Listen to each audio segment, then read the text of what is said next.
అందరం లేచి నిలబడదాం. ఒక కీర్తన పాడుకుంటూ ప్రభునామాన్ని స్తుతించి ఆరాధన చేసుకుందాం. పాడేద స్తుతిగానము కొనియాడేద నీ నామము అనే పాటను కలిసి పాడుకుందాం. వీటొచ్చేసి పాడేద స్తుతిగానము కొనియాడేద నీ నామము, పాడేద స్తుతిగానము కొనియాడేద నీ నామము. చప్పట్లతో పాడేద స్తుతిగానము కొనియాడేద నీ నామము, పాడేద స్తుతిగానము కొనియాడేద నీ నామము.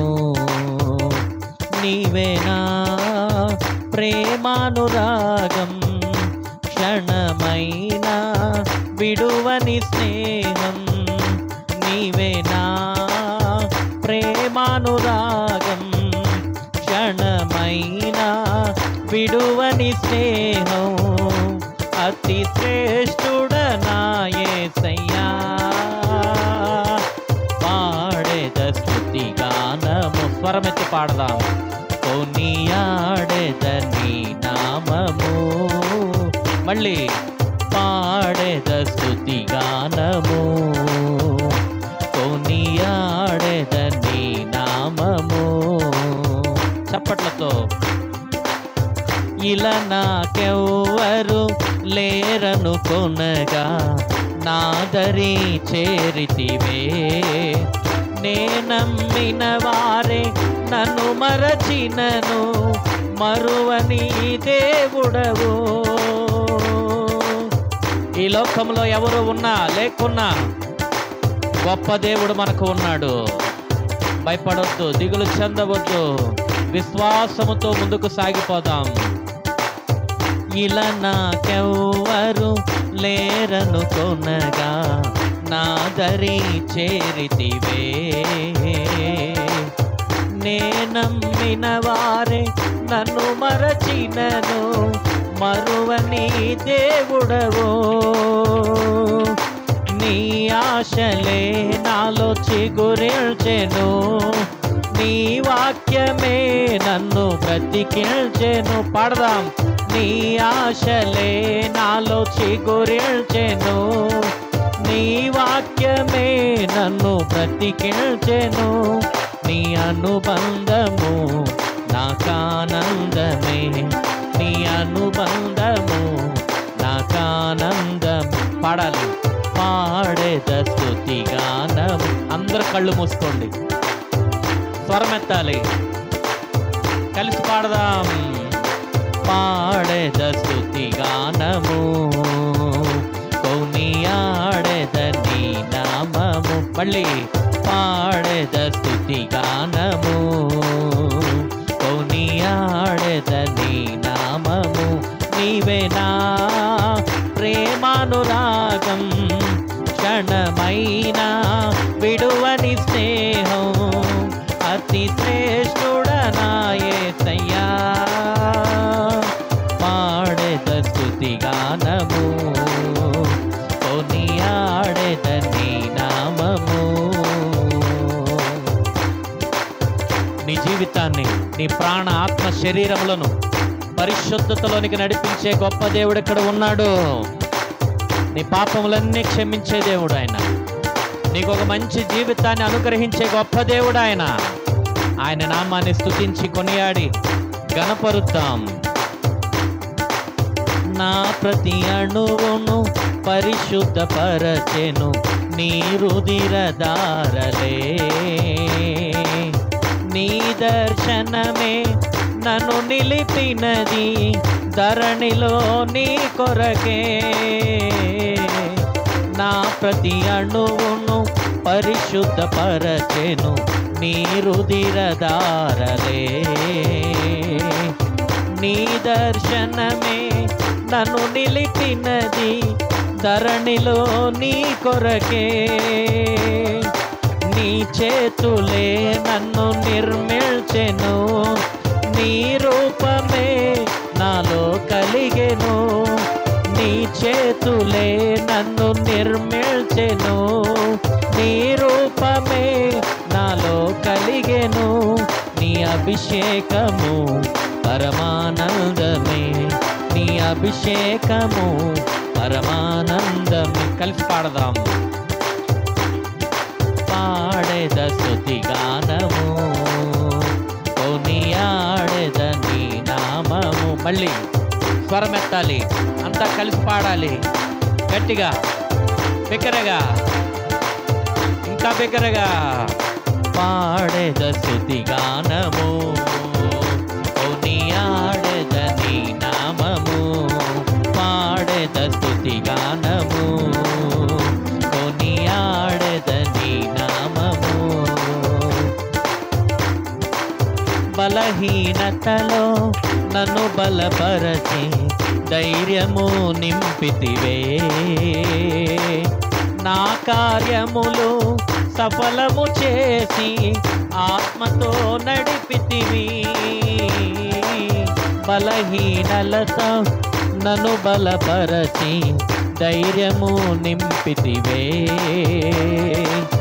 నా కార్యములు సఫలము చేసి ఆత్మతో నడిపితివి. యూదా గోత్రపు కొదమ సింహమా, నీతో నిత్యము విజయహాసమే. యూదా గోత్రపు కొదమ సింహమా, నీతో నిత్యము విజయహాసమే.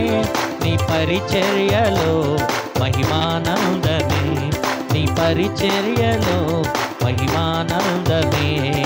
పాడెద స్తుతి గానము, కొనియాడెద నీ నామము, పాడెద స్తుతి గానము, కొనియాడెద నీ నామము, పాడెద స్తుతి గానము, కొనియాడెద నీ నామము. నీ ఆశలే నాలో చిగురించెను, నీ వాక్యమే నన్ను బ్రతికిల్చెను, నీ ఆశలే నాలో చిగురించెను, నీ వాక్యమే నన్ను బ్రతికిల్చెను, నీ చేతులే నన్ను నిర్మించెను, నీ రూపమే నాలో కలిగెను, నీ చేతులే నీ రూపమే నాలో కలిగెను.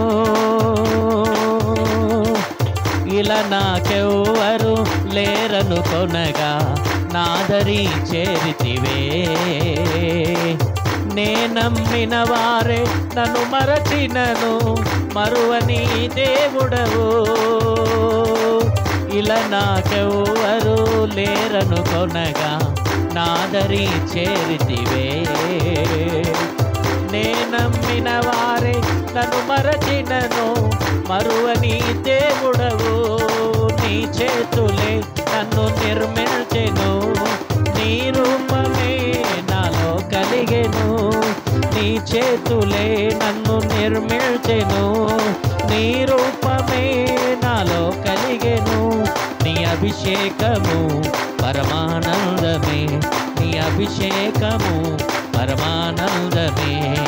పాడెద స్తుతి గానము, కొనియాడెద.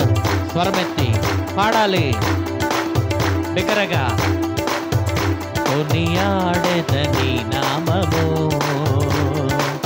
నీకెవరు తోడుగా ఉన్నా లేకున్నా యేసు నీతోనే ఉన్నాడు.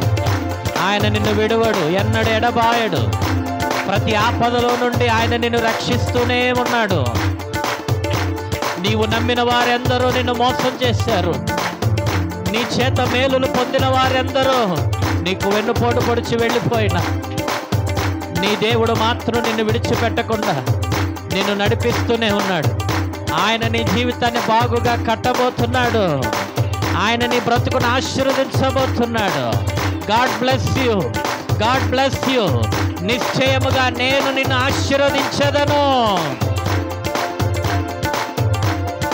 పాడెద స్తుతిగానము కొనియాడెదని నామము. ఆరాధనా ఆరాధనా ఆరాధనా స్తుతి ఆరాధనా ఆరాధనా ఆరాధనా ఆరాధనా స్తుతి ఆరాధనా ఆరాధనా స్తుతి ఆరాధనా. పాడాలి. ఆరాధనా స్తుతి ఆరాధనా ఆరాధనా ఆరాధనా ఆరాధనా స్తుతి ఆరాధనా ఆరాధనా ఆరాధనా ఆరాధనా స్తుతి ఆరాధనా స్తుతి ఆరాధనా స్తుతి ఆరాధనా. నే నమ్మిన వారే నన్ను మరచినను మరువని దేవుడవు, ఇలా నాకెవ్వరు లేరను కొనగా, ఇలా నాకెవ్వరు లేరను కొనగా నాదరి చేరితివే. నే నమ్మిన వారే నన్ను మరచినను మరువని దేవుడవు, నీ చేతులే నన్ను నిర్మించెను, నీ రూపమే నాలో కలిగెను, నీ ఆశలే నాలో చిగురించెను, నీ వాక్యమే నన్ను బ్రతికించెను. ఈ అనుబంధము నాకానందమే, నీ అనుబంధము మహోన్నతుడా. గొప్ప దేవా, మహాగణుడా, సర్వశక్తి కలిగినటువంటి మా ప్రభువా, మహోన్నతుడా, నీకు అసాధ్యమైనది ఉన్నది నాయన. హల్లెలూయా హల్లెలూయా హల్లెలూయా. కుర్రా బాబా బాబా బాబా షందరాలా బాబా బాబా తీరాబాలా బర గర గర. గొప్ప దేవుడు మన మధ్యలో సంచారం చేస్తా ఉన్నాడు. నీకెదురవుతున్న ప్రతి ఎదురు దెబ్బలన్నీ ఆయనకు తెలుసు, నష్టమంతా ఆయనకు తెలుసు, కష్టమంతా ఆయన చూస్తున్నాడు, కన్నీరంతా ఆయన ఎరిగి ఉన్న గొప్ప దేవుడు. ఆ దేవుడు నీకు ఒకటే మాట చెప్తున్నాడు, నిశ్చయంగా నేను నీ దేవుడనై ఉన్నాను. ఎలాంటి గొప్ప ఆపద ఎదురైనప్పటికీ దేవునిగా నీతో ఉండి నేను నిన్ను అద్దరికి చేర్చబోతున్నాను. ఎర్ర సముద్రాన్ని దాటించిన దేవుని జ్ఞాపకం చేసుకో. కొండల్లో, లోయల్లో, గుట్టల్లో దేవదూతలు తినే ఆహారాన్ని పంచిపెట్టి వర్షంలాగా కృమ్మరించి పోషించినటువంటి ఆ గొప్ప దేవుని జ్ఞాపకం చేసుకో. బండతో మాట్లాడినప్పుడు, బండను కొట్టినప్పుడు ప్రవాహములాగా, ఒక నదిలాగా బండలో నుండి నీరు ప్రవాహములాగా ప్రవహించాయి. అట్లా చేసినటువంటి ఆ గొప్ప దేవుణ్ణి, ఆయన కార్యాలను జ్ఞాపకం చేసుకో. చంపేద్దాము, నాశనం చేసేద్దాం అనుకుంటూ పరుగులెత్తి వస్తున్నటువంటి ఫరో అతని సైన్యాన్ని ఎర్ర సముద్రములో చంపేసి వారి శవాలు తేలియాడేలాగా శత్రువులందరినీ నాశనం చేసినటువంటి ఆ దేవుని యొక్క పరాక్రమమును జ్ఞాపకం చేసుకో. ఆ గొప్ప దేవుడు ఈరోజు అంటున్నాడు, నేను నీకు తోడై ఉన్నాను, భయపడకుము. నేను నీకు తోడై ఉన్నాను, భయపడకుము. పరాక్రమశాలిగా నేను నీకు తోడై ఉన్నాను, భయపడకు. మంచి పోషకుడైనటువంటి దేవునిగా నేను నీకు తోడై ఉన్నాను, భయపడకు. యుద్ధం వస్తే యుద్ధము చేసేటువంటి యెహోవాగా నేను నీకు తోడై ఉన్నాను, భయపడకు. నీ దేవుడైనటువంటి యెహోవా నీవు వెళ్ళు ప్రతి స్థలమందు నీతో కూడా వస్తున్నాడు, భయపడకు. నిన్ను కాపాడుతున్నాడు, భయపడకు. నీవు అడుగుపెట్టిన చోటల్లా నిన్ను నిశ్చయముగా ఆశీర్వదించబోతున్నాడు ఆయన. భయపడకు, భయపడకు, భయపడకు. ఈ కూడిక నిమిత్తమై దైవ సేవకులు నిలబడి వర్తమానం ప్రకటిస్తూ ఉండగా మన మధ్యలో ఉన్నటువంటి షారోను ప్రార్థన చేస్తుండగా అందరం ఏకీభవించి ప్రార్థన చేద్దాం. అందరూ కళ్ళు మూసుకున్నట్లాగే ప్రార్థనలో ఉండండి.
ఇది సాక్ష్యం చెప్పి ప్రభునామాన్ని మహింపరిచే సమయం. గడిచిన దినాల్లో దేవుడు మీ జీవితాల్లో చేసిన మేలులు, ఉపకారములు ఏమైనా ఉన్నట్లయితే సాక్ష్యం అందించండి. సమయాన్ని సద్వినియోగపరచుకోవాలి.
హల్లెలూయా.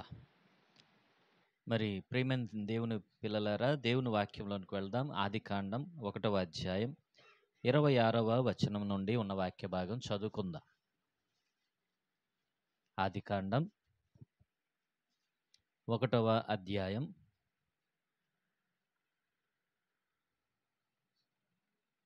26వ వచనం నుండి ఉన్న వాక్య భాగం చదువుకుందాం.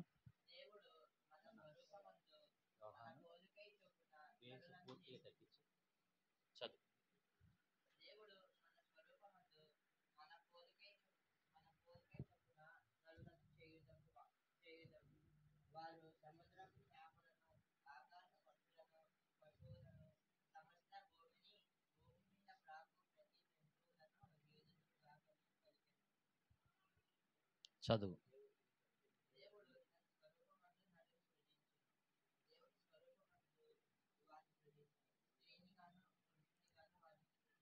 హల్లెలూయా. కళ్ళు మూసుకొని ప్రార్థన చేసుకుందాం.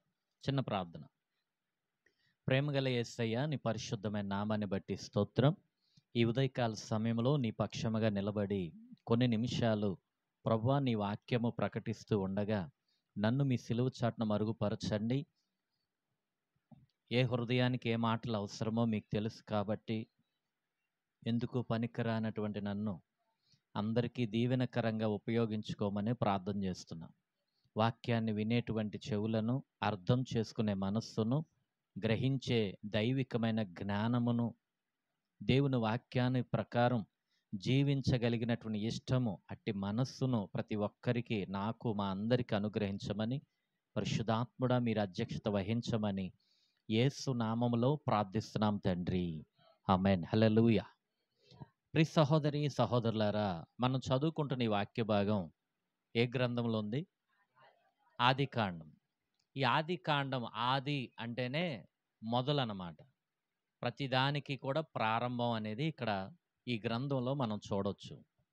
ఏమేమి ప్రారంభం అయ్యాయండి అంటే, ఈ గ్రంథాన్ని రాసినటువంటి వ్యక్తి మోషే. మోషే ఈ గ్రంథం రాస్తున్నటువంటి దినాలలో మోషే బ్రతికి లేడు. అంటే అప్పటికి ఇంకా పుట్టలేదు.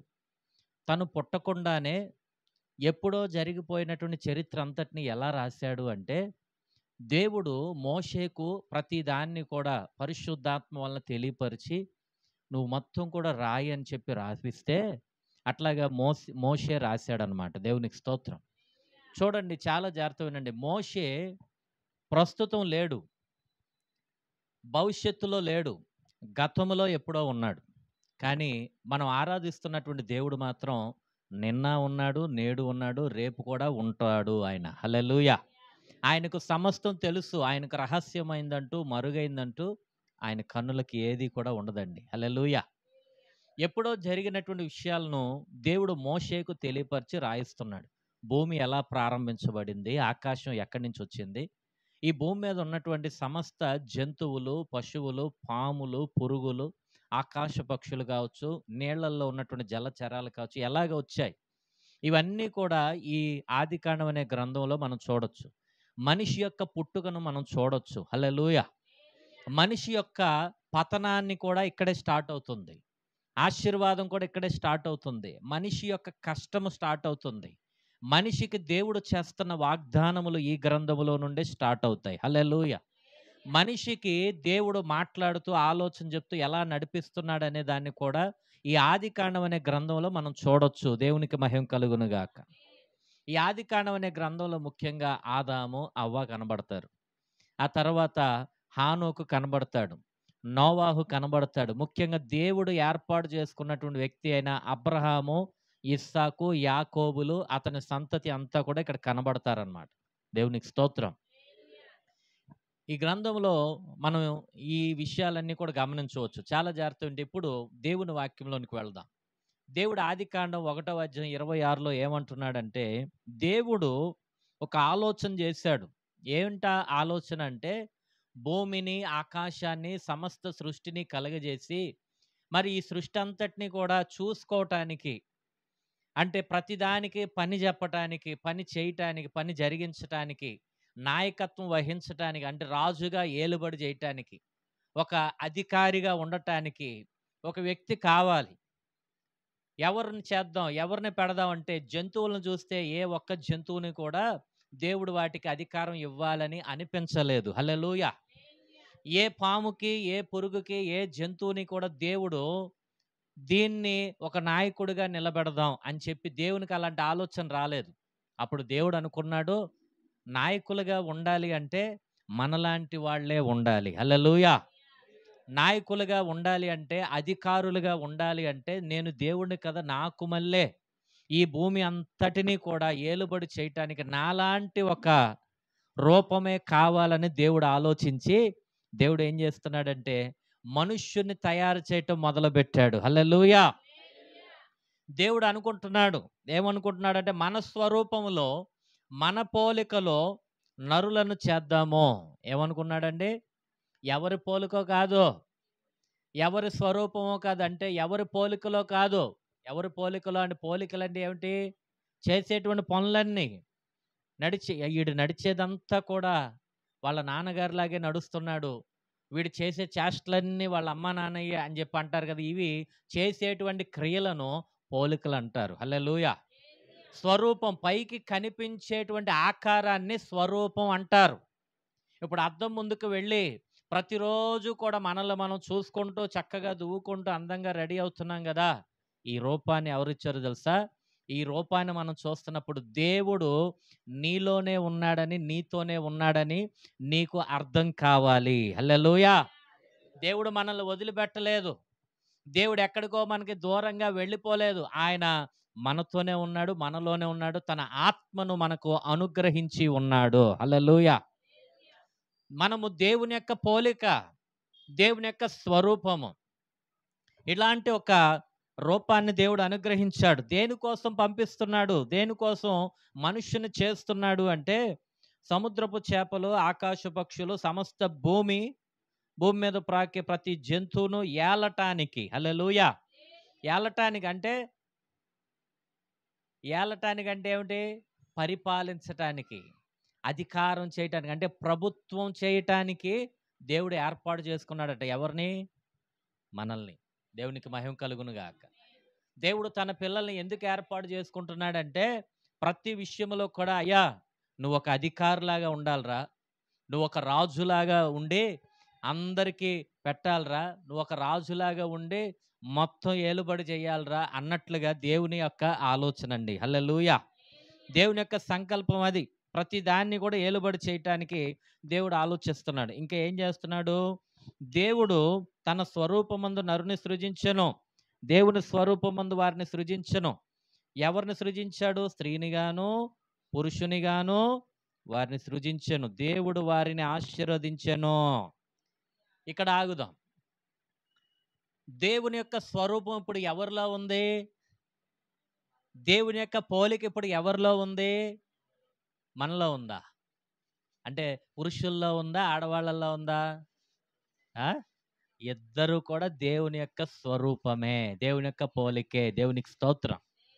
ఇప్పుడు దేవుడు వారిని ఆశీర్వదించెను. ఎవరిని ఆశీర్వదించాడు? స్త్రీనిగాను, పురుషునిగాను దేవుడు ఆశీర్వదించాడు. స్త్రీని ఆశీర్వదించాడు, పురుషుడిని ఆశీర్వదించాడు. మరి ఇద్దరిలో ఎవరు ఎక్కువ? నేను ఎక్కువ జీతం సంపాదిస్తున్నాను కాబట్టి నేను ఎక్కువ, నువ్వు వంట చేస్తున్నావు కాబట్టి నువ్వు తక్కువ. ఎవరు ఎక్కువ, ఎవరు తక్కువ? ఎవరు ఎక్కువ, ఎవరు తక్కువ కాదు. ఇరువురు సమానమే దేవుని దృష్టిలో. హల్లెలూయా! ఇద్దరిని సమానంగా ఆశీర్వదించే దేవుడు మనం ఆరాధిస్తున్న ప్రభువు. హల్లెలూయా! ఇద్దరిని, ఎవరిని కూడా తక్కువ చేయడు, ఎవరిని కూడా ఎక్కువ చేయడు. ఇరువురిని సమానంగా ఆయన దీవిస్తాడు. ఇద్దరిని కూడా ఆయన ఏర్పాటు చేసుకున్నాడు. మీరు ఫలించి అభివృద్ధి పొంది విస్తరించి ఏమంటున్నాడు? దేవుని వాక్యం చదవండి. 28వ వచనం.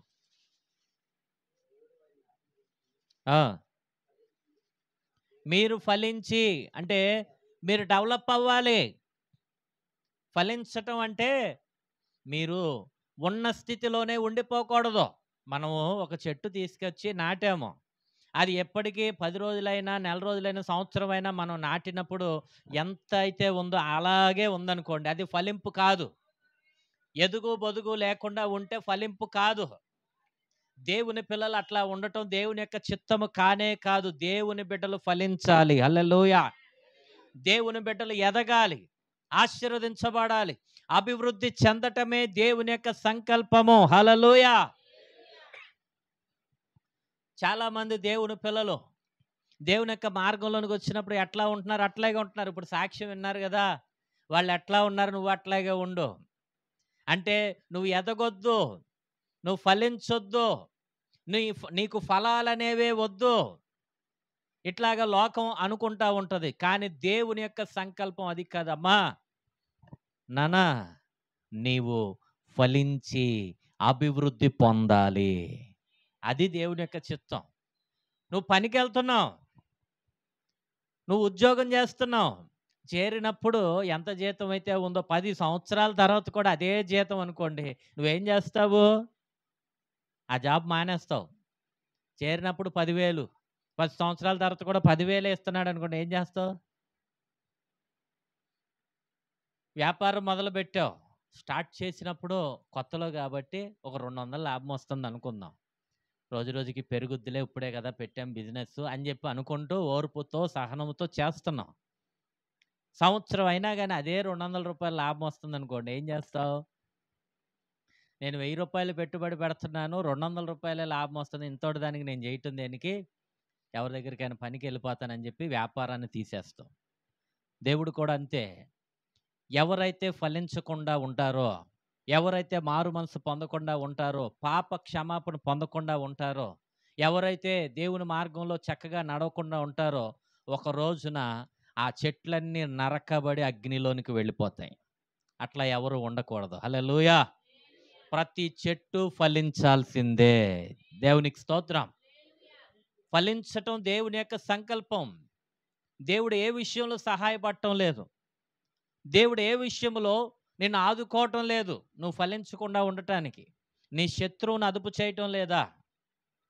నీకు ఏదైనా ఆపద సంభవించినప్పుడు ఆ ఆపదలోనే నువ్వు నాశనం అయిపోతున్నావా? చాలా జాగ్రత్తగా వింటే, భూమి మీద మనం ఉదయం లేచింది మొదలుకొని బయటికి వెళ్తున్నాం, వస్తున్నాం, వెళ్ళేటువంటి మార్గంలో ఎన్ని ప్రమాదాలు జరుగుతున్నాయి మన కళ్ళ ముందే. మనకి ముందర ఉన్నటువంటి వారికి ఎన్ని ఆపదలు సంభవిస్తున్నాయి. కానీ ఆ ఆపద నీ దాకా ఎందుకు రావటం లేదో తెలుసా? నీ దేవుడు నిన్ను కాపాడుతున్నాడు కాబట్టే. హల్లెలూయా. కాపాడుతున్నాడు ఆయన, ఆయన రక్షిస్తున్నాడు ఆయన అన్ని విధాలుగా నీకు సహాయం చేస్తూ ఉంటే, ఇంకా దేవుని మాట వినకుండా నీవు ఫలించటానికి, అభివృద్ధి పొందటానికి ముందుకు రానటువంటి వ్యక్తివి కనుక అయితే, ఇదిగో ఈ దినాన్ని దేవుడు చెప్తున్నాడు, నువ్వు ఫలించటానికి నీ మనస్సును మార్చుకోవాలి. హల్లెలూయా. ఇంకా దేవుడు ఏమంటున్నాడు? నువ్వు ఫలించాలి, అభివృద్ధి పొందాలి, విస్తరించాలి. అభివృద్ధి పొందాలి, ఫలించాలి. ఎదుగుతున్నావు, బాగానే ఉంది, కానీ అభివృద్ధి లేదు. అంటే ఇప్పుడు ఒక చెట్టు ఉంది, ఎదుగుతానే ఉంది కానీ దానికి కాయలు రావటం లేదనుకోండి, అది ఉపయోగం లేదు. అర్థమవుతుంది? ఎదుగుతుంది కానీ ఫలాలు లేవు. అంటే దాని అర్థం ఏంటో తెలుసా? ఆత్మీయంగా నువ్వు రక్షించబడ్డావు, సంవత్సరాల తరబడి నిన్ను నీ కుటుంబాన్ని చక్కగా మార్చుకుంటా అట్లా ఉన్నావు, కానీ నీ కుటుంబం వరకే చూసుకుంటున్నావు, కానీ నీ వలన కొన్ని ఆత్మలు రక్షించబడటం లేదు అంటే నీవు ఫలములు లేనటువంటి వ్యక్తివని అర్థం. హల్లెలూయా. నీ వలన ప్రభు నిన్ను రక్షిస్తున్నది, నిన్ను క్షమిస్తున్నది, నిన్ను కాపాడుతున్నది నీ ద్వారా అనేక ఆత్మలు రక్షించుకోవటం కోసమే. మన అభివృద్ధి పొందాలి, ఫలములు ఫలించే చెట్టుగా మనం ఉండాలి. దేవునికి స్తోత్రం. అభివృద్ధి పొంది విస్తరించి భూమిని నిండించి దాన్ని లోపరుచుకోండి. అభివృద్ధి పొందాలి, విస్తరించాలంట. అంటే విస్తరించాలి, ఇక్కడతో నువ్వు ఆగిపోకూడదు. నీవు వెళ్ళేటువంటి ప్రతి స్థలములో కూడా నీ దీవెన అనేది స్ప్రెడ్ అవ్వాలంట. నువ్వు వెళ్తున్నావు, ఎక్కడికైనా వెళ్తున్నావు, ఎవరింటికో వెళ్తున్నావు, అక్కడ నీవు మాట్లాడేటువంటి దేవుని మాటల వల్ల అవతల వారు కూడా ప్రభు మార్గంలోనికి వస్తున్నారు అనుకోండి, అది విస్తరించబడటం అంటే. దేవునికి స్తోత్రం. దేవుడు స్త్రీని పురుషుణ్ణి ఆశీర్వదించి ఇట్లాగ ఉండమని చెప్పి వాళ్ళిద్దరిని కూడా ఏం చేశాడంటే ఆశీర్వదించాడు. దేవుడు ఇద్దరిని కూడా ఆశీర్వదించి వాళ్ళిద్దరికి ఒక మాట చెప్పాడు. ఏమిటంటే ఆ మాట, అమ్మా, ఈ తోట చెట్లన్నిటిలో అన్నీ కూడా సంతోషంగా మీరు తినండి, సంతోషంగా మీరు తిరగండి, ఏదైనా మీరు చేయండి, సంతోషంగా ఉండండి. అయితే ఒక పని చేయకండి. అదేమిటంటే, ఇదిగో పలానా చెట్టు కనబడుతుంది కదా, అక్కడికి వెళ్ళి దాని వైపు చూడొద్దు, దాన్ని తాకొద్దు, దాన్ని తీసుకొని తినొద్దు. ఆ పళ్ళు మాత్రము దాని జోలికి వెళ్ళొద్దు, దాని పళ్ళు కూడా తినొద్దు మీరు అని చెప్పాడు. హల్లెలూయా. అన్ని పనులు చేయండి కానీ ఇదిగో నేను నీకు ఆజ్ఞిస్తున్నాను, దీన్ని మాత్రం మీరు చేయకండి అన్నాడు. అన్నీ చేయొచ్చు కానీ ఒక పని చేయకూడదంట. ఏంటి? అన్నీ తినొచ్చు కానీ ఒకటి తినకూడదు. అంటే మన మనసంతా కూడా మనసంతా కూడా దాని మీదకే వెళ్తుంటది. ఇదిగో ఎటైనా ఎళ్ళు గాని ఆ సందులోకి వెళ్ళొద్దురా అంటే, ఆ కండిషన్ పెట్టినప్పుడే అటే లాగుతా ఉంటది మనసు. అర్థమవుతుందా? కండిషన్ పెట్టినప్పుడు అటే లాగుతా ఉంటది. ఏంటి పలానా రోజు ఆదివారం మాత్రం ఖచ్చితంగా ఆరాధనకు రండి అని చెప్తున్నారు. ఈరోజు ఒంట్లో బాలేదు గదా! ఎట్లాగబ్బా! సర్లే ఈ వారం ఆగిపోదాంలే. ఆదివారం రమ్మంటేనే ఆదివారం ఆరాధించమని దేవుడిచ్చిన ఆజ్ఞ, కండిషన్. దీనికే డిస్టర్బెన్స్ జరుగుతా ఉంటది. హల్లెలూయా. అర్థమవుతుందా? రమ్మంటే రారు, రావద్దంటే వస్తారు. మనిషి యొక్క మనసు అలాంటిదనమాట. చాలా జాగ్రత్తగుండాలి. దేవుడు ఒక మాట చెప్పాడు, ఈ పళ్ళు మీరు తినబాకండి. మంచి చెడును తెలియపరుస్తున్న ఈ పళ్ళు మీరు తినబాకండి అన్నాడు. ఇదేంటి? మంచేంటో, చెడేంటో తెలియపరుస్తుంది కదా! తప్పేముంది అందులో? తలలు పైకెత్తండి. మంచేంటో, చెడేంటో అర్థమవుతుంది గదా! తప్పేముంది అందులో? తెలుసుకోకూడదా? తెలుసుకోకూడదా? అంటే నువ్వు తెలుసుకోకూడదని కాదు గానీ, ప్రతీదీ కూడా తెలియపరచడానికి నీతో అప్పుడు ఆదాము, అవ్వ దగ్గరికి ఎవరొస్తున్నారంటే, సర్వశక్తి కలిగినటువంటి దేవుడే వారి చెంతకు వస్తున్నాడు. హల్లెలూయా. దేవుడు వారిద్దరిని చేసినప్పుడు, వారిద్దరికీ డ్రెస్‌గా ఏం పెట్టాడో తెలుసా? మనమైతే రంగురంగుల వస్త్రాలు కట్టుకుంటున్నాం. వాళ్ళిద్దరికీ దేవుడు ఎలాంటి డ్రెస్ వేసాడో తెలుసా? దేవుని యొక్క మహిమ అనేటువంటి వస్త్రాన్ని కప్పాడు. మహిమకరమైనటువంటి వస్త్రాలు ఎక్కడ దొరుకుతాయండి? ఎన్ని డబ్బులు ఖర్చు పెట్టాలండి? ఒక రూ. 1,00,000 ఖర్చు పెడితే ఇవాళ రోజున రూ. 1,00,00,000, రూ. 2,00,00,000 ఖర్చు పెట్టి డ్రెస్సులు వేసుకుంటున్నారు. కానీ దేవుని యొక్క మహిమ వస్త్రం డబ్బులు ఖర్చు పెడితే దొరికేది కాదు. దేవుడు ఇవ్వాలి అనుకుంటే ఖచ్చితంగా అందరికి అనుగ్రహిస్తాడాయన. హల్లెలూయా. ఆదాము, అవ్వ దేవుని యొక్క మహిమకరమైనటువంటి ఆ మహిమతో నింపబడి, మహిమ అనేటువంటి వస్త్రం వారి పైన ధరించబడి ఉన్నది. కప్పబడి ఉన్నది. వారికి సిగ్గు అనేది తెలియటం లేదు. వారు చిన్న పిల్లలు, పసిపిల్లల లాంటి మనస్సు గలవారే పరిశుద్ధంగా దేవుడు వారిని చేశాడు. అయితే చాలా జాగ్రత్తగా వింటే ఆ ఏదెను వనంలో ఆదాము, అవ్వ ఉంటున్నారు. ఉంటున్నప్పుడు చాలా సంతోషంగా ఉంటున్నారు. ప్రతిరోజు కూడా సాయంకాల వేళ సర్వశక్తి కలిగినటువంటి దేవుడు వారి దగ్గరికొచ్చి చక్కగా వారితో మాట్లాడుతూ, ముచ్చటిస్తూ, సంభాషణ చేస్తూ చక్కగా వస్తున్నాడు, వెళ్తున్నాడు. దేవునితో సహవాసం ఉంది. దేవునితో సహవాసం చేస్తున్నారు వాళ్ళు ఏదెను వనంలో. దేవునితో సహవాసంలో ఉన్నప్పుడు వారి జీవితం ఎలా ఉందో తెలుసా? కష్టపడకుండానే అన్నీ కూడా దగ్గరకొచ్చేస్తున్నాయి. దేవునికి స్తోత్రం. కష్టపడాల్సిన పని లేదు. చెమట చిందించి కష్టపడి ఆహారం సంపాదించుకోవాల్సిన అవసరం లేదు.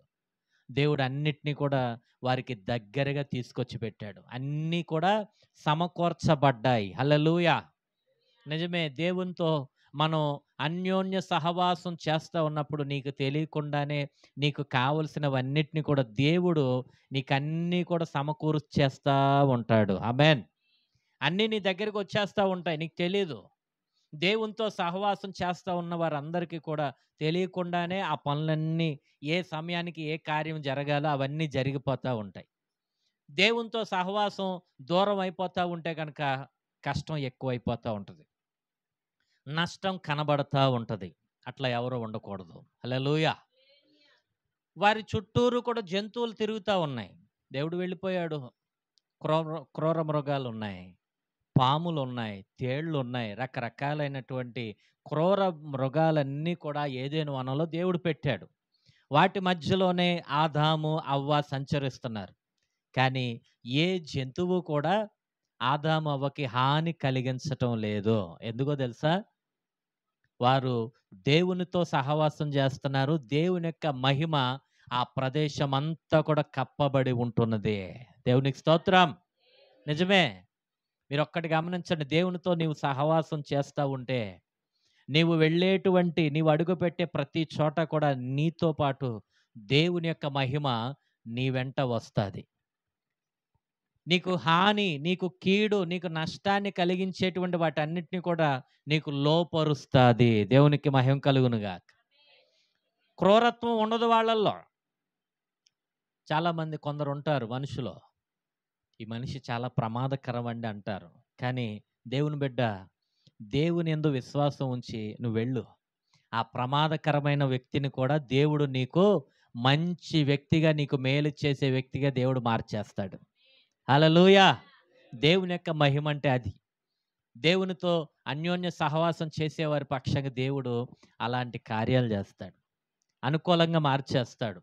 ఒక సాక్ష్యం చెప్తాను. బైబిల్ గ్రంథంలో నెహెమ్యా గ్రంథం ఉంటుంది. నెహెమ్యాకి ఒక వార్త వినిపించింది. ఆ వార్త ఏమిటంటే యెరూషలేము దేవాలయము గురించిన వార్త. దేవాలయము, ఆ గుమ్మములు అగ్నితో కాల్చబడ్డాయి, ప్రాకారములు కొల్చబడ్డాయి అనేటువంటి ఒక వార్త విని అతడు ఎంతగానో బాధపడిపోయి కొన్ని దినాలు ఉపవాసం ఉండి ప్రార్థన చేస్తాడు. దేవునితో చెప్పుకోవటానికి, దేవునికి ప్రార్థన చేయటానికి వెళ్ళిపోతాడు. ఆయన చేసే ఉద్యోగం ఏంటో తెలుసా? రాజుగారికి ద్రాక్షారసం గిన్నెలో పోసి గిన్నె అందించేటువంటి ఉద్యోగం. హల్లెలూయా. నెహెమ్యా యొక్క ఉద్యోగం ఏమిటంటే రాజునకు గిన్నె అందించేటువంటి ఉద్యోగం అన్నమాట. ఈ రాజుగారికి ద్రాక్షారసం పోసి గిన్నె అందించేటప్పుడు రాజు కంటే ముందుగా ద్రాక్షారసం ఇతనే తాగి ఇతడు క్షేమంగా బాగున్నాడు అంటేనే తర్వాత ఆ ద్రాక్షారసం గిన్నె రాజుకు అందించాలి. ఎవరైనా రాజుకు హాని తలపెట్టాలని చూసి ఏదైనా కలిపాడు అంటే ముందర ఇతను తాగుతాడు కదా, ఇతడు చచ్చిపోవాలి తప్ప రాజుకు ఎలాంటి హాని కలగకూడదు. అంటే చెప్పాలంటే ఒక సెక్యూరిటీ గార్డ్ లాంటి ఉద్యోగం. దేవునికి స్తోత్రం. ఈయన దేవుని యొక్క మందిరం గురించి భారం కలిగి, దేవుని యొక్క ప్రజల గురించి వేదన కలిగి ప్రార్థన చేస్తూ దేవుని చెంతకు సహవాసం చేస్తూ ఉండి ఒకరోజు రాజుగారి సన్నిధికి వెళ్ళాడు. ఆ ద్రాక్షారసాన్ని ఇటు తీసుకురాని రాజు పలికితే గిన్నెలో ద్రాక్షారసం పోసుకొని దీనంగా దుఃఖముతో ఉన్నటువంటి ముఖముతో రాజుగారికి గిన్నె అందిస్తాడు. ఇలాగే రాజు ఎప్పుడూ కూడా ద్రాక్షారసపు గ్లాసులు అలా పట్టుకొని తీసుకొని తాగే వ్యక్తి ఆనాడు మాత్రం ఎవరి ముఖాన్ని చూస్తాడంటే గిన్నె ముఖం కాదు కానీ నెహెమ్యా తట్టు చూస్తాడు. హల్లెలూయా. నెహెమ్యా, ఏంటి నువ్వు సంతోషంగా లేవేంటి? నువ్వు దుఃఖపడుతున్నావు, నీ ముఖం చూస్తే అర్థమవుతుంది. ఈ దుఃఖము ఎక్కడి నుంచి వచ్చిందంటే నీ మనోవేదన, నీకు మనోవేదన ఉంది. నీ హృదయంలో ఎంతో బాధ నువ్వు కలిగి ఉన్నావని నాకు అర్థమవుతుంది. నీ వేదన ఏమిటి, నీ బాధ ఏమిటి నాకు చెప్పు. నీకోసం నేను ఎంతటి కార్యమైనా చేస్తాను అని చెప్పి రాజుగారి నోటి వెంట ఒక మాటను దేవుడు మాట్లాడించాడు. హల్లెలూయా. రాజు ఒక ద్రాక్షారసం అందించేవాడికి, పనిచేసేవాడికి నీ కోసం ఏ పనైనా చేస్తాను నేను అన్న మాట అతని నోటి వెంట వచ్చింది అంటే ఎవరి కార్యమో తెలుసా? ఇది దేవుని యొక్క కార్యము. హల్లెలూయా. రాజునే దేవుడు ఒక పనివాడి వైపుకు దేవుడు తిప్పేశాడండి. నీవు దేవునితో చేసేటువంటి సహవాసము నీ శత్రువులను నీకు మిత్రులుగా చేయాలి. హల్లెలూయా. నీ పై అధికారులందరినీ కూడా నీ తట్టు తిప్పి నువ్వు వాళ్ళ మాట వినేటట్టు కాదు, వాళ్ళే నీ మాట వినేలాగా దేవుడు చేసేస్తాడండి. హల్లెలూయా. చేస్తాడు. అక్కడ పనివాడేమో రాజు మాట వినాలి, కానీ రాజు నన్నేం చేయమంటావు చెప్పు అంటున్నాడు. ఎంత గొప్ప భాగ్యం అండి అది. దేవునితో మనం చేసేటువంటి సహవాసం వల్ల మనం వెళ్ళేటువంటి ప్రతి స్థలములో కూడా దేవుని యొక్క ప్రసన్నత, సమాధానము, దేవుని యొక్క మహిమ మనల్ని వెంబడిస్తూ వస్తాయి. దేవునికి స్తోత్రం. హల్లెలూయా. దేవుడు అంత గొప్ప భాగ్యం ఇచ్చాడు ఆదాము అవ్వకి. అంత గొప్ప దేవుని యొక్క మహిమల వారు నింపబడి బ్రతుకుతా ఉన్నారు. ఒకరోజు ఏదెను వనంలో సాతాను వచ్చింది, పురుషుడి దగ్గరికి వచ్చింది, ఆదాము దగ్గరికి వచ్చింది. అతను ఎన్నోసార్లు శోధించింది. ఇదిగో దేవుడు అలాగే అంటాడు కానీ, ఆ మంచి చెడులు తెలియపరిచేటువంటి ఆ చెట్టు పళ్ళు తీసుకొని తిను, దేవుడు అలాగే అంటాడులే అని సాతాను శోధిస్తూ ఉంటే ఎంత మాత్రం ఆదాము దాని మాట వినలేదు. దేవుడు చెప్పిందే చేశాడు. దేవునికి స్తోత్రం. దేవుడు చెప్పిందే మనం చేయాలి. దేవుడు ఏదైనా వద్దు అంటే ఇంకా ఆ పని వద్దు అంతే. దేవుడు ఏదైనా చెయ్యి అంటే ఆ పని చేయటానికి కష్టమైన నష్టమైన ముందుకు సాగిపోవటం, అది మనకు ఆశీర్వాదకరం. హల్లెలూయా. ఒకరోజు రానే వచ్చింది. పద్దాకా పురుషుడిని ఆదామునే మనం అడుగుతున్నాం. ఒక్కసారి ట్రైల్ వేద్దాము, హవ్వ దగ్గరికి వెళ్ళి మాట్లాడదాం అని చెప్పి సాతాను హవ్వ దగ్గరికి వచ్చింది. హవ్వ, దేవుడు ఈ తోట చెట్లలో ఈ దేన్ని ఫలాలైనా తినొద్దని చెప్పాడా అంటే, "ఆ, ఆ, ఆ, అవును, ఒకదాని చెట్టు పళ్ళు మాత్రం తినొద్దన్నాడయ్యా" అంటే, ఏ తింటే ఏంటంట? లేదు, తింటే మేము చచ్చిపోతాం అన్నాడు దేవుడు. మేము తిన్నా దినానే చచ్చిపోతామంట, అందుకు తినొద్దన్నాడు అని ఆ మాట చెప్తే సాతాను చెప్తుంది స్త్రీతో, లేదు లేదు, అవన్నీ ఉత్తి మాటలు, తింటే గనక మీరు దేవదూతల్లాగా అయిపోతారు అని చెప్పి హవ్వను మోసపరిచిందండి. హవ్వను మోసపరిచింది అంటే ఒక మాయ మాట చెప్తుంది. మాయ మాటలు చెప్తా ఉంది. మాయ మాటలు చెప్తా ఉన్నప్పుడు ఆ స్త్రీ హవ్వ ఏమైందయ్యా అంటే దాని మాటలిని అవునా అని ఒక్కసారిగా చూసింది. దేన్ని చూసింది? మంచి చెడులను తెలియపరిచేటువంటి ఆ చెట్టు వైపు చూసింది. చూసి దాని పళ్ళు చూసిందంట. చాలా అందంగా ఉన్నాయంట. ఇప్పుడు ఆడవాళ్ళకి ఏం కావాలి? ఏం కావాలి? నోరు తెరిచి చెప్పు. ఆ? ఏం కావాలి? అందం కావాలి. అందంగా కనిపించాయంట. కన్నులకి అందంగా కనిపించిందంట ఆ పళ్ళు. ఇంకా 2 చూడటానికి ఎలా అనిపించిందంటే, ఆ పండు కనుక ఒక్కసారి కొరికి తింటే అబ్బా! అన్ని పళ్ళు కన్నా బాగా రుచికరంగా అనిపించిందంట. ఇంకా కూడా తినలా. అనిపించింది. అంటే ఊహిచ్చేసుకుంటుందనమాట. అబ్బా! ఎంత అందంగా ఉంది ఆ పండు, ఊహించుకుంది. అబ్బా! ఎంత రుచికరంగా ఉంది, ఊహిచ్చేసుకుంది. చూసారా? అది తింటేనంట శరీరానికి చాలా బాగుంటది అనిపించేసిందంట. చూస్తున్నారా? సాతాను మనిషి యొక్క ఊహంతటిని పాడు చేసేస్తుంది. ఆలోచనలన్నిటిని చెరిపేసేస్తుంది. అర్థమవుతుందండి? హల్లెలూయా. దేవుని పిల్లలు మనం చాలా జాగ్రత్తగుండాలి. లోకస్తులు అనేకమైన వార్తలు చెప్తా ఉంటారు. ప్రతిదాన్ని మనం ఊహించుకొని ఆ గిరిలోనికి వెళ్ళిపోకూడదు. ఆ లోయలోని అది వేటగాడైనటువంటి సాతాను యొక్క వల అది. ఉరి అది. అందులోకి వెళ్ళిపోకూడదు. ప్రతి ఒక్కళ్ళు కూడా ఇందులోనే పడుతున్నారు. ఆ మాట ఏంటో ఇదే నిజం అనుకుంటున్నారు. అర్థమవుతుందండి. ప్రతి ఒక్కళ్ళు కూడా ఇట్లాగే. హవ్వ అప్పుడే ఆ చెట్టు దగ్గరికి వెళ్ళి దాన్ని పండు కూడా తీసేసుకొని గబక్కన కొరికి తినేయటం అయిపోయింది. పక్కనే ఇంతలో భర్తొచ్చాడు. రాగానే ఆయనకిచ్చింది. ఇవ్వగానే ఆయనది కూడా తీసుకొని కొరుక్కొని తినేసాడు. అబ్బా! భార్య మీద ఎంత నమ్మకమో. చూడండి. సాతానొచ్చి తీసుకొని తినరా అంటే తినలా. భార్య తీసుకొచ్చి ఇవ్వంగానే చక్కగా కొరుక్కొని తినేసాడు. నిజంగా ఏదో అంటారు కదా! నిన్ను నమ్మితే ముంచేసావు కదే అంటారు కదా! అట్లా అయిపోయింది జీవితం. హల్లెలూయా. ఎవరిని నమ్మలేదు. భార్యని నమ్మాడు. భార్య దొరికిన వానికి మేలు దొరికెను వాక్యం. ఇప్పుడు భార్య దొరికిన వానికి మేలు దొరికిందా? మేకు దొరికిందా? హల్లెలూయా. చాలా జాగ్రత్తగుండాలి. ఏది పడితే ఇప్పుడు భార్య అనే అనటం లేదు గానీ, భర్త ఏది చేస్తే దానికి నువ్వు తలకాయ ఊపి చేయటం గాదు. అక్కడ స్త్రీ మోసపరచబడింది. కానీ ఈ లోకములో ఉన్నటువంటి ఇప్పుడు ప్రజెంట్ పురుషులు, స్త్రీలు ఇరువురు కూడా సాతాను యొక్క కల్పన కథల్లో, మోసాల్లో, చిక్కుల్లో పడిపోతున్నారు. మనం జాగ్రత్తగా ఉండాలి. స్త్రీలే బలహీనులండి, స్త్రీలే పడిపోతారని అనుకోవడానికి వీల్లేదు. పురుషుడు కూడా బలహీనుడే. పురుషులు కూడా ఇవాళ రోజున చాలామంది బలహీనులైపోతున్నారు. ఒంటరిగా ఉంటే బలహీనులైపోతున్నారు. పాపంలో పడిపోతున్నారు. ఒంటరిగా ఉండి ఏమేం చేస్తున్నారు? రకరకాలైనటువంటి అనేక విధాలైనటువంటి పాపాల్లో పడిపోతున్నారు. చాలా జాగ్రత్తగా ఉండాలి. నరుడు ఒంటరిగా ఉండటం మంచిది కాదు. స్త్రీ ఒంటరిగా ఉండటం మంచిది కాదు.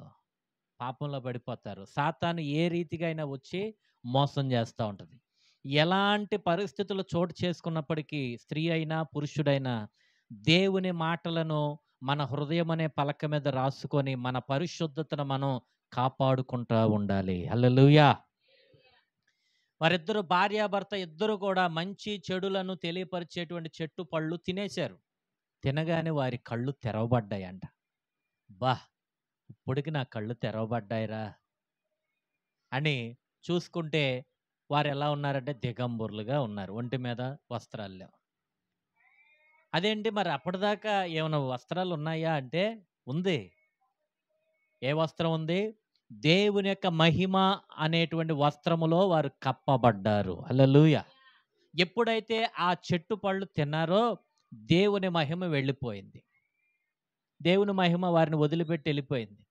చెట్టు పళ్ళు తింటేనే వెళ్ళిపోతుందండి అంటే కాదు కాదు, చాలా జాగ్రత్త వినండి.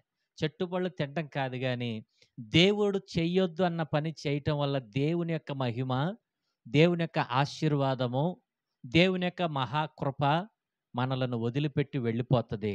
సాతాను యొక్క ప్రభావం అంతా, నష్టమంతా వచ్చి కూర్చుంటుంది. అందుకే చెప్తా ఉంటాం, పలానా పని చేయబాకండి అయ్యా అని చెప్తా ఉంటాం. ప్రభువుని క్షమించమని అడగండి అయ్యా అని చెప్తా ఉంటాం. దేవునికి స్తోత్రం. వారి కళ్ళు తెరవబడ్డాయంట. వారు దిగంబరులమని గ్రహించి ఎవరికాయ వాళ్ళు చెట్టు చాటుకు వెళ్ళి దాక్కున్నారు.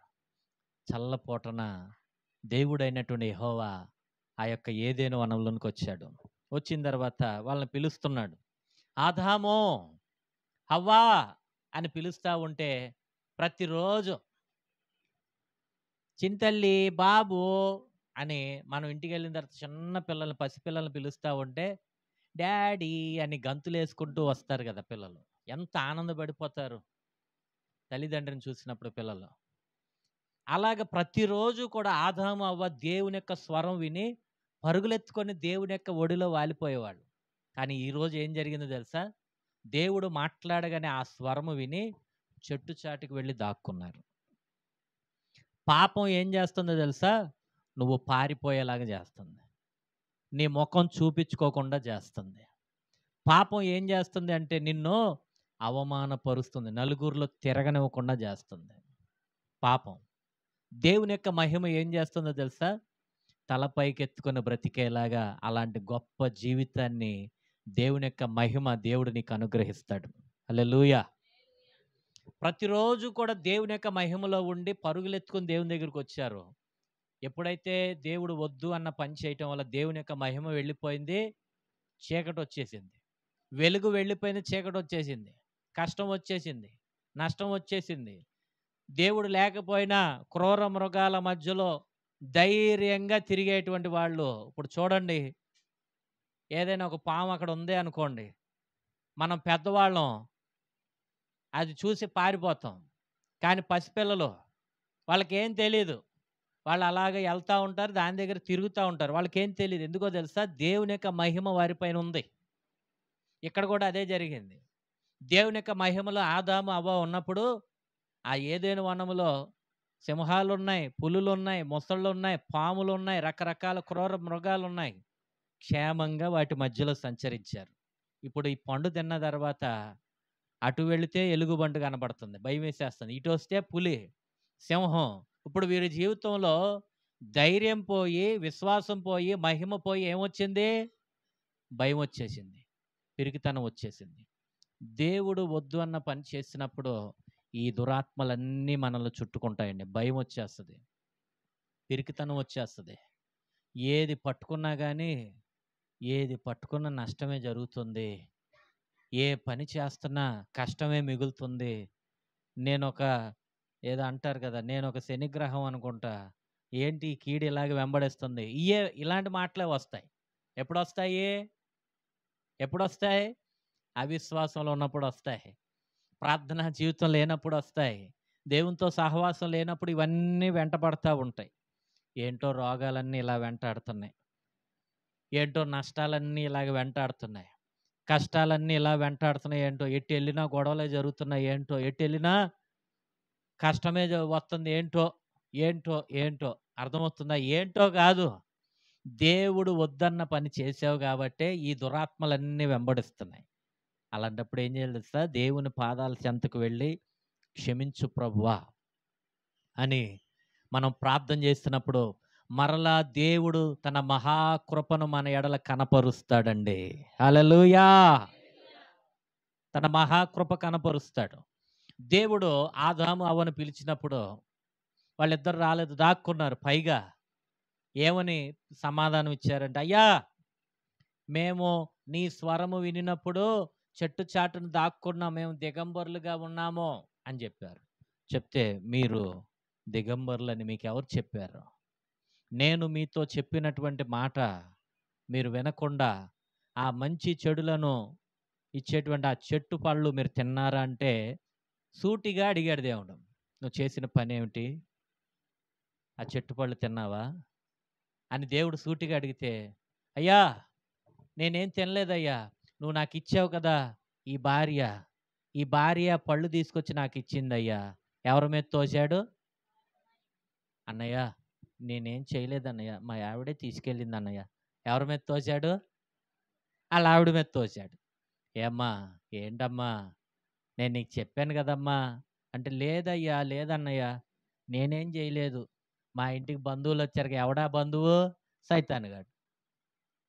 వాడొచ్చి నన్ను మోసం చేసి ఈ చెట్టు పళ్ళు తినమన్నాడు. అందుకే లటక్కమని లాగేసుకొని తినేసాను. ఏంటో చూడంగానే అందంగా అనిపించేసింది, రుచిగా ఉంటది అనిపించేసింది, అసలు తింటే రోగాలన్నీ పోతాయి అనిపించేసింది. ఇవన్నీ దేని గురించి అనిపించాయి? శరీరము గురించి. శరీరానికి అందము, శరీరానికి రుచి, శరీరానికి రోగం, ఆత్మకు కాదు. శరీర కార్యాలన్నీ కూడా స్టార్ట్ అయిపోయినాయి వాళ్ళల్లో. అప్పుడు చూడండి, అయ్యా నువ్వు చేయవద్దన్న పని చేసి నీకు విరోధంగా పాపం చేశాం ప్రభువా, మమ్మల్ని క్షమించు అంటే దేవుని యొక్క ప్రణాళిక ఎలా ఉండేదో. దేవుడు ఆయన కోపము క్షణమాత్రం ఉంటుందంట, నిమిషమే ఉంటుందంట. ఆయన కృప ఆయుష్కాలం అంతా ఉంటుందంట. హల్లెలూయా! దేవునికి కోపం వచ్చింది. నేను చేయొద్దన్న పని చేసావా? ఇప్పుడు మీ ఆయన నువ్వు చేయొద్దన్న పని చేస్తే కోపం వస్తుందా రావట్లేదా? వస్తుందా? వస్తుందమ్మా? మీ ఆవిడ చేయొద్దన్న పని చేస్తుంటే మీకు కోపం వస్తుందా రావట్లేదా? వస్తుందా? మరి మీరేం చేస్తున్నారు? నేను చేయొద్దన్న పని చేస్తావా? నేను ఇవాళ వంట చేయను, నువ్వేం చేసుకున్నావు చేసుకో, ఏం తింటావు నేను చూస్తాను. ఆ వంటింట్లో సామాన్లన్నీ ఎగిరెగిరి పడుతుంటాయి అన్నమాట. ఎప్పుడూ రాని చప్పుడు అప్పుడే వస్తూ ఉంటుంది.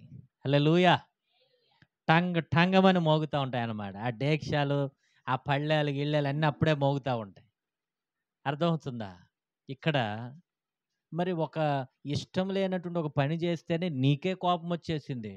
మరి సర్వశక్తి కలిగినటువంటి దేవుని మాట మీరే వాళ్ళు చేశారు తప్పు. దేవునికి ఎంత కోపం రావాలండి? దేవునికి ఎంత కోపం రావాలి? దేవునికి కోపం వచ్చింది. ఆయన ఏమంటున్నాడు తెలుసా? ఆయన ఏమన్నాడంటే పురుషుణ్ణి శపించాడు. ఆ శాపమే, ఇదిగో నువ్వు కష్టపడి చెమటోచి, నీ కష్టము మామూలు కష్టం కాదు, నీ చెమట నేల రాలితే గాని ఒక మెతుకు ఈ భూమి పంట నీకివ్వదు. ఈ భూమిని శపిస్తున్నాను. ఎవరిని బట్టి? పురుషుణ్ణి బట్టి భూమి అంతా శపించబడిందండి. ఇప్పుడు భూమిని సేద్యపరిచేటువంటి పని ఎవరికి ఇచ్చాడు? మనకి. మనం కష్టపడితేనే 4 మెతుకులు నోట్లోకి వెళ్తాయి. నువ్వు ఎంత కష్టపడతావో అప్పుడే నీకు అది ప్రతిఫలం ఇస్తుంది భూమి. మరి అప్పటి వరకు నువ్వు కష్టపడకుండానే దేవుడు అన్నిటినీ కూడా నీ యొద్దకు తీసుకొచ్చి పెట్టాడు. దేవుని యొక్క మహిమకరమైనటువంటి సహవాసము జీవితంలో ఉంటే అన్ని దేవునికి సమకూర్చి పెడతాడు. హల్లెలూయా. స్త్రీని దేవుడు శపించాడు. ఏమిటో తెలుసా? స్త్రీకి, ఇదిగో నీవు ప్రసవించేటువంటి సమయం వచ్చినప్పుడు నీ ప్రసవ వేదన అధికం చేస్తాను. ఒక బిడ్డకు జన్మనివ్వటం అంటే చచ్చి బతకటం. అర్థమవుతుందా? చచ్చి బతకడం. ఒకప్పుడు అంట ఆపరేషన్లు చేసేటప్పుడు చేతులు కాళ్ళు మనుషులు వచ్చి గట్టిగా పట్టుకునేవాళ్ళంట. అలా బ్రతికుండగానే అలాగా ఇలా చూస్తుండగానే మనుషుల్ని కోసి కత్తులతో కోసి ఆపరేషన్లు చేసేవాళ్ళంట. ఎంత నొప్పైనా అలా భరించాల్సిందే. మత్తు మందు లేదు. అర్థమవుతుందా? మత్తు మందు కనిపెట్టాడు ఒక వ్యక్తి. ఆయన ఎవరో తెలుసా? క్రైస్తవుడు. దేవునికి స్తోత్రం. మరి అతనికి అట్టి జ్ఞానం ఎక్కడి నుంచి వచ్చింది? ఎక్కడి నుంచి వచ్చింది? ఎవరిచ్చారు? దేవుని బిడ్డలందరూ ప్రార్థన చేయగా దేవుని యొక్క మహా కనికరం అండి. వైద్య శాస్త్రాన్ని దేవుడు ఆశీర్వదించి అనేకులకు దేవుడు జ్ఞానం ఇచ్చి ప్రతి దానికి కూడా ఒక్కొక్క మెడిసిన్ దేవుడు కనిపెట్టేలాగా చేసి వాళ్ళ రోజున మనుషులందరూ ఏ చిన్న రోగం వచ్చినా కానీ ఈ రోగం వచ్చిందా అయితే ఈ ట్యాబ్లెట్, ఈ బాధ వచ్చిందా అయితే ఈ ఇంజెక్షన్, పిల్లల్ని కనలేకపోతున్నావా ఓకే సిజేరియన్ చేస్తాం, మత్తుమంది ఇచ్చేయడం, ఆపరేషన్ చేసి బిడ్డను బయటికి తీయటం. ఎంత దేవుడు కృప ఇచ్చాడండి. హల్లెలూయా. స్త్రీని దేవుడు శపించాడు. స్త్రీ వల్ల దేవునికి కోపం వచ్చింది కాబట్టి దేవుడు ఏం చేశాడు? ప్రసవ వేదన అధికం చేశాడంట. చాలామంది ఆ ప్రసవించేటువంటి తరుణంలో ఎంత భయంకరమైన బాధ అనుభవిస్తారు. అలాంటి శాపం స్త్రీకి వచ్చింది. మూడవదిగా, ఇదిగో నా బిడ్డల్ని నువ్వు మోసం చేసావు. ఎవరో మోసం చేశారు? సాతాను. సాతానికి దేవుడు ఏమని చెప్పించాడు తెలుసా? ఇదిగో మనుషులు నిన్ను చూడగానే నీ తల మీద కొడతారు, నువ్వు వాళ్ళ కాళ్ళ మీద కాటేస్తావు. పాము ఏం చేస్తుంది? కాళ్ళ మీద, మనుషులను చూడగానే కాళ్ళ మీద కాటేస్తుంది. కాటేయంగానే మనుషులు ఊరుకుంటారా? ఏం చేస్తారు? దాన్ని కొట్టి కొట్టి కొట్టి చంపేస్తారనమాట. హల్లెలూయా. నువ్వు బ్రతుకు దినములన్నీ కూడా మన్నే తింటావు. ఏం తింటది పాము? మన్నే తింటావు. భయంకరమైనటువంటి శాపం. ఆ శాపం వల్ల ఏం జరిగిందంటే దేవుడు ఆదామును అవ్వని ఇద్దరిని కూడా మహిమతో నింపబడిన ఏదెనులో నుండి బయటికి తోసేశాడు. ఏదెనులో ఇప్పుడు వాళ్ళ కళ్ళు తెరవబడిన తర్వాత వాళ్ళు ఎట్లా ఉన్నారు? దిగంబరులుగా ఉన్నారు. ఒంటి మీద వస్త్రాలు లేవు. దేవుడు ఏం చేశాడంటే గొర్రెపిల్లను వధించి ఆ గొర్రెపిల్ల యొక్క చర్మంతో వాళ్ళిద్దరికి చర్మపు చొక్కాలు తొడిగించి వాళ్ళ సిగ్గు అవమానాన్ని ఆయన కప్పి వారిని ఏదేళ్ళ బయటకు తోసేశాడు. ఇదేంటి? కోపం వచ్చింది కదా, శపించావు కదా, మళ్ళీ మాకెందుకు ఈ చర్మం చొక్కాలంటే దేవుని ప్రేమ. చూడండి, 4 తగిలిచ్చినా కానీ కొట్టావు కదా, మళ్ళీ నువ్వే ఎందుకు మందు రాయటం అంటే ఆడి దారి తప్పిపోకుండా 4 తగిలిచ్చాను. అమ్మ తగిలిస్తున్నారా? హల్లెలూయా. దారి తప్పిపోక మరి దేవునిలోంచి వచ్చిందే. నువ్వు దారి తప్పిపోతున్నప్పుడు దేవుడు కూడా కొడతాడు, గాయపరుస్తాడు. ఆయన ఆ దేవుడు గాయపరుస్తాడు, గాయాలు కడతాడు. నీవెప్పుడైతే మారు మనసు పొంది ప్రభువా నన్ను క్షమించయ్యా, నీ ప్రణాళిక నీ చిత్తం నా పట్ల జరిగించయ్యా అని చెప్పి క్షమించమని ఆయన పాదాలు ఎప్పుడైతే పట్టుకుంటున్నామో మరలా దేవుని యొక్క మహాకృప కనికరం మన జీవితంలో అడుగుపెట్టి మొదట పోగొట్టుకున్నటువంటి దానికంటే రెట్టింపు అయినటువంటి కృపను దేవుడు తన ప్రజలకు అనుగ్రహిస్తాడు ఆయన. హల్లెలూయా. ఏదెను వనంలోంచి వచ్చేసారు, కష్టపడుతున్నారు, ప్రసవ వేదన పడుతున్నారు, ఎంతో ఇబ్బంది పడుతున్నారండి. చూడండి, ఏదెను వనంలో ఉన్నప్పుడు దేవుని మాట విన్నప్పుడు వారు ఆశీర్వదించబడ్డారు. దేవుని మాట వినకుండా ఉన్నప్పుడు ఆశీర్వాదం పోగొట్టుకున్నారు. ఈ దినాన మనం కూడా నేర్చుకోవాల్సింది అదే. ప్రియమైన దేవుని ప్రజలారా, దేవుడు ఈరోజు మనతో మాట్లాడుతూ ఉన్నారు. ఈ వాక్యాన్ని తెలియపరచమని పరిశుద్ధాత్మ ద్వారా ప్రేరేపించబడ్డాను. దేవుని యొక్క సహవాసంలో ఉన్నప్పుడు నీవు దీవించబడతావు. దేవుని యొక్క రెక్కల నీడలో ఉన్నప్పుడు దేవుని యొక్క మహిమ చేత కప్పబడతావు, పోషించబడతావు. అన్ని సమస్తము సమకూర్చబడి నీకు మేలు జరుగునట్లుగా జరుగుతాయండి. దేవుని మాట వినకుండా ఉంటే ఆదాము అవ్వ ఎట్లయితే దేవుని మహిమను పోగొట్టుకొని కష్టాల పాలయ్యారో, శాపగ్రస్తులయ్యారో, అలాంటి పరిస్థితి ఎవ్వరికి కూడా రాకూడదు. దేవుడు కృప చూపిస్తున్నటువంటి ఈ కాలంలోనే దేవుని క్షమించమని అడగాలి. దేవుడిస్తున్నటువంటి గొప్ప రక్షణ భాగ్యం మనం పొందుకొని నిత్య జీవానికి వారసులం అయ్యి దేవుని ఆశీర్వాదం మరలా సంపాదించుకోవాలి. మనం ప్రార్థన చేసుకున్న అందరూ కూడా కళ్ళు మూసుకోండి.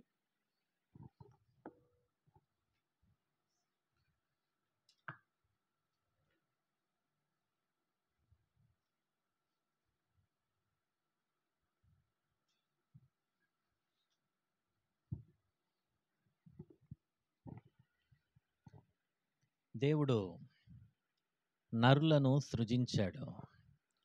మన స్వరూపమందు మన పోలిక చప్పున నరులను చేద్దాం. వాళ్ళు భూమి మీద ఉన్నటువంటి జంతువులను, పశువులను, సముద్రపు చేపలను, ఆకాశ పక్షులను సమస్తాన్ని కూడా ఏలుబడి చేయాలి. వాళ్ళు ఫలించాలి, వాళ్ళు అభివృద్ధి పొందాలి, వాళ్ళ భూమిని నిండించాలి, విస్తరించబడాలి. వాళ్ళు దేవుని యొక్క చిత్తం ఇది. వారిద్దరిని దేవుడు ఆశీర్వదించి ఏదేను వనంలో పెట్టాడు. అట్లాగే దేవుడు నిన్ను ఆశీర్వదించి ఈ సంఘములోనికి నడిపించాడు. దేవుని యొక్క సహవాసంలోనికి తీసుకొని వచ్చాడు. లోకముతో ఉన్నటువంటి సహవాసం, లోక స్నేహము దేవునితో వైరమని మీరు ఎరుగరా అని వాక్యం చెప్తుంది. లోకాధికారి అయినటువంటి సాతాను ఎవరిని మృంగుదునా అంటే ఎవరిని దారి తప్పిద్దామా అని చెప్పి తిరుగుతూ ఉంటాడు. వాడు ఆలోచన చెప్తా ఉంటాడు.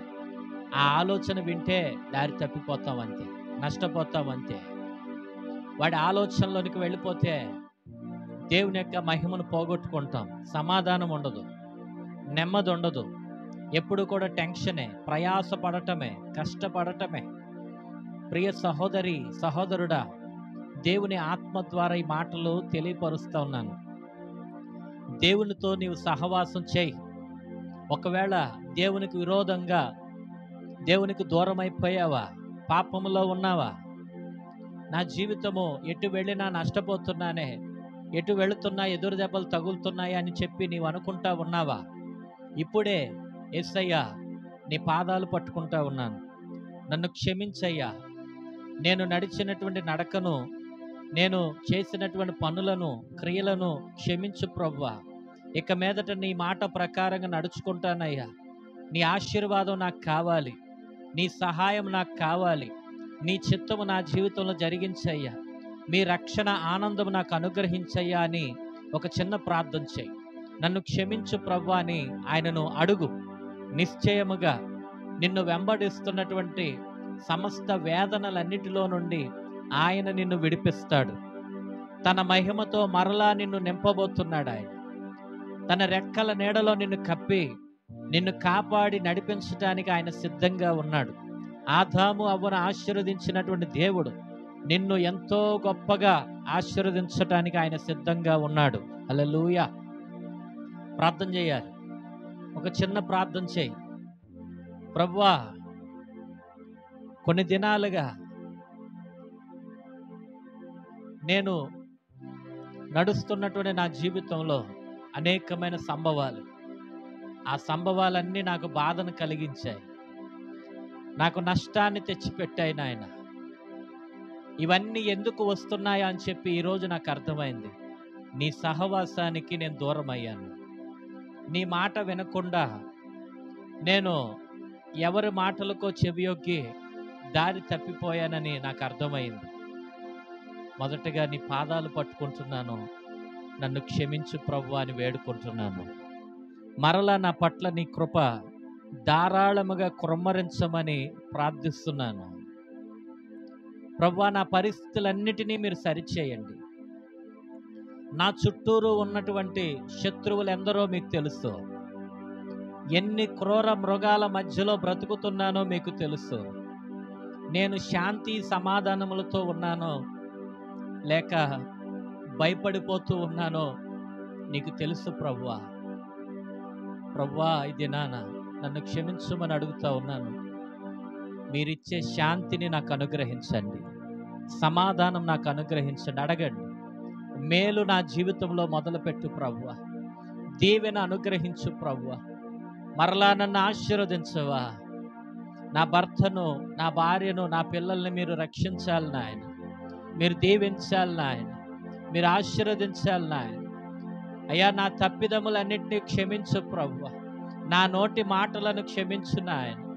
నా ప్రవర్తనను క్షమించు ప్రభువా. అయ్యా, వేటగాని యొక్క ఉరిలో నేను పడిపోయి ఉన్నానయ్యా. నన్ను పైకి లేవనెత్తవా, నాకు సహాయం చేయవా అని అడుగు. ఆయన నీకు సహాయం చేయటానికి సిద్ధంగా ఉన్నాడు. మహిమకరమైనటువంటి ఒక జీవితాన్ని ఇవ్వటానికి యేసయ్య సిద్ధంగా ఉన్నాడు. యేసయ్య సిద్ధంగా ఉన్నాడు. నోరు తెరిచి ఒక చిన్న ప్రార్థన చేద్దాం. ఒక చిన్న ప్రార్థన. విన్న వాక్యాన్ని బట్టి నోరు తెరిచి ప్రార్థన చేయండి. ఆయన కోపము నిమిషం మాత్రం ఉంటుంది. ఆయన కృప ఆయుష్కాలం ఉంటుంది. దేవుడు నీకు కృప చూపిస్తున్నాడు. భయపడొద్దు. దేవుడు నీకు కృప చూపిస్తున్నాడు. సమస్త భయాలన్నిట్లోంచి నిన్ను విడిపిస్తున్నాడు ఆయన. సమస్త భయాలన్నిట్లోంచి నిన్ను విడిపిస్తున్నాడు ఆయన. ఆయన రెక్కల నెడకరా. ఆయన మాట విను. ఆయన సహవాసంలోనికి రా. ప్రార్థనా జీవితంలోనికి రా. ప్రార్థనా జీవితంలోనికి రండి. నోరు తెచ్చి ప్రార్థన చేయండి. ప్రార్థనా జీవితంలోనికి రండి. యేసయ్యా, నువ్వు నాకు కావాలి. యేసయ్యా, నీ మాట ప్రకారంగా నేను బ్రతుకుతాను. నీ ఆలోచన ప్రకారంగా నేను బ్రతుకుతానయ్యా. ఇప్పటి వరకు అనేక మార్లు నీ మాటలు మీరి నడుచుకున్నాను నాయన. నన్ను క్షమించండి. నన్ను క్షమించండి అని ప్రార్థన చేయాలి. ప్రార్థన చేయండి. మహిమకరమైనటువంటి జీవితం కావాలా? శాపగ్రస్తమైన జీవితం కావాలా? దేవుడు మహిమకరమైన జీవితాన్ని ఇవ్వటానికి సిద్ధంగా ఉన్నాడు. ఆయన రెక్కల నెడకు రండి. ఆయన మాట వినండి. ఆయనతో అన్యోన్య సహవాసం చేయండి. ఆయన మాట వినండి. దేవా, నీ సహవాసం నాకు కావాలి. నీ స్నేహం నాకు కావాలి నాయన. అయ్యా అయ్యా అయ్యా, నన్ను నడిపించు నాయన. నన్ను అనేక బంధకాల నుంచి విడిపించు నాయన. అడగండి. నువ్వు ఏ పరిస్థితుల్లో ఉన్నావు నాకు తెలియదు. మొదట దేవుని క్షమించమని అడుగు. రెండవదిగా, నన్ను విడిపించటానికి, నాకు సహాయం చేయటానికి త్వరగా రండి ప్రభు అని అడగండి. పేతురు ఉన్నాడు. సముద్రంలో మునిగిపోతున్నప్పుడు ప్రభువా నన్ను రక్షించని అడిగాడు. వెంటనే యేసయ్య చెయ్యి పట్టి అతన్ని లేవనెత్తాడు. మొదట క్షమించమని అడగండి. రెండవదిగా, నన్ను లేవనెత్తు ప్రభువా, నన్ను కాపాడు ప్రభువా అని అడగండి.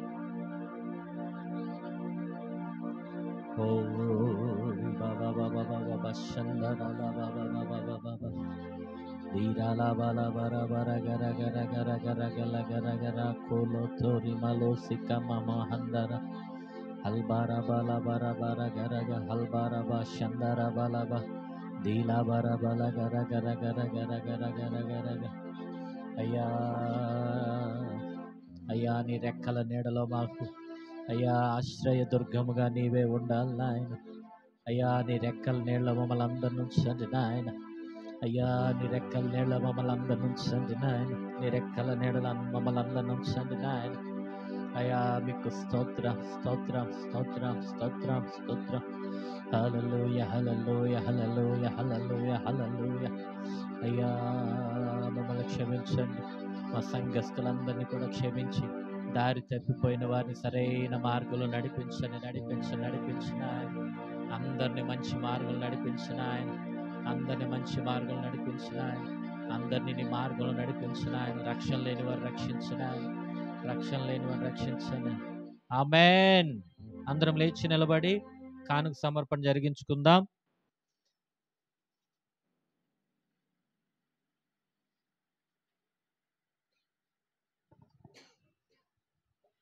యేసయ్య నీతో జీవించగానే నా బ్రతుకు బ్రతుకుగా మారేనులే.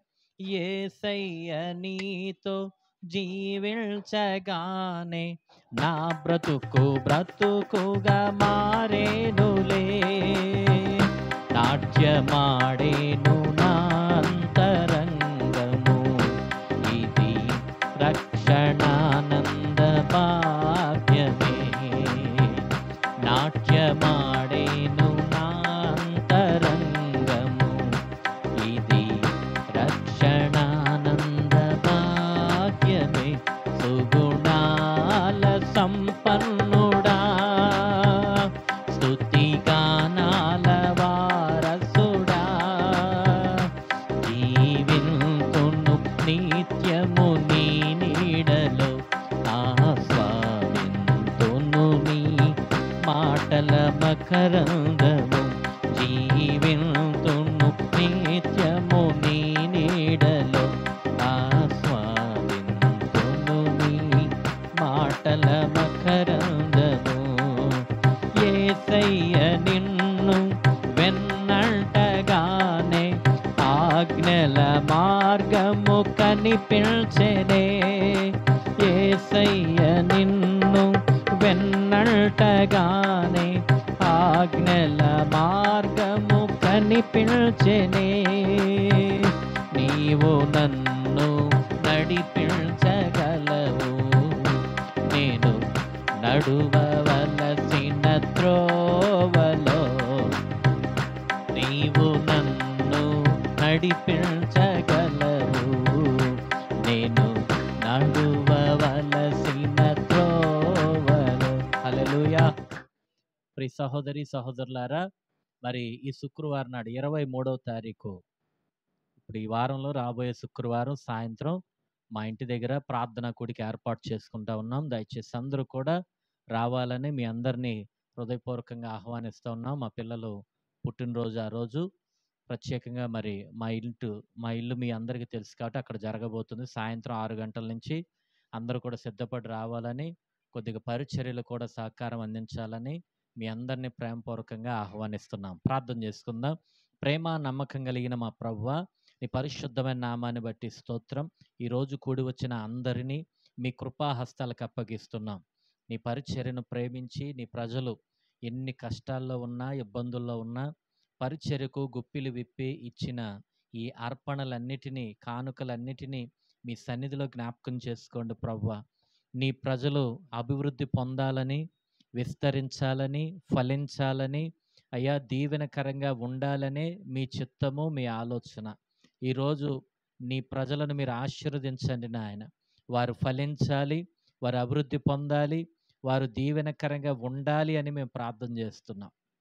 ఈ దినాన ఎవరెవరైతే మీ సహవాసంలో లేరో వారందరినీ కూడా తండ్రి సరిచేసి చక్కగా మరలా మీ రెక్కలతో వారిని కప్పి మీ సహవాసంలోనికి నడిపించండి. వారి జీవితంలో మేలు చేయమని ప్రార్థన చేస్తున్నాం.